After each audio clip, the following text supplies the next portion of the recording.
Good morning po, happy Wednesday. Takas vlog po tayo. Ayan, habang naglalakad. Kaso umaambon.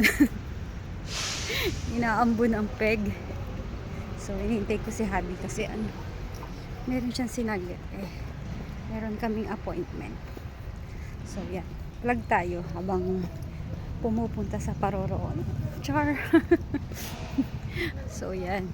Ang panahon dito sa sa place ko. Ayan. Okay lang, carry bells lang ang ambon. Malayo sa bituka, ika. So yan, hindi tayo pumasok kasi sinamahan natin si Habi. At saglit lang, magmo-moment sa kanyang appointment.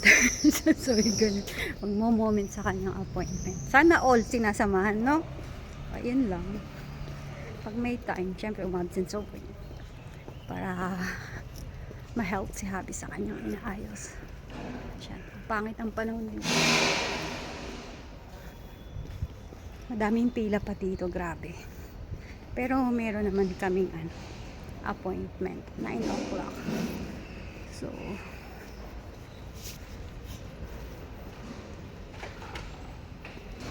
kaya hindi na namin need pumunta. Pero yung iba inaabot maghapon dito kasi sa kanilang appointment. Depende sa case ng kanilang pinaprocess. So si Habi na process naman yung Monday and then ngayon. So hahatulan na. Char. Char lang. Ay, good morning na umuulan dito talaga. Nauna ako maglakad kasi mabagal daw ako maglakad. Siyempre di pa naman bumabalik yung alindog ko sa paglalakad. Bumalik lang yung yung alindog sa pag-work, pero yung alindog sa paglalakad hindi pa. Grabe, parang namumuti yata ako. Sorry. So yan. Wala pa siya kaya wait muna ako dito. Meron kasi siyang dinaanan, baka needs kasi dun sa appointment niya. So eto na yon, ang daming pila. Ito yung pwestura. Dito kumukuha ng mga stay offer niya. Lahat ng mga estrangeri. So iba dito natutulog na morning pa lang. Kasi para kahit may oras ka, binibigyan kasi ng number. Ayan na yung pila. Konti pa yan. Maaga pa kasi. So kami hindi kami pipila. Kasi may appointment na kami. 9 o'clock. Ayan. Ang pila bells. Damo. So dito tayo sa hindi ako mauulanan.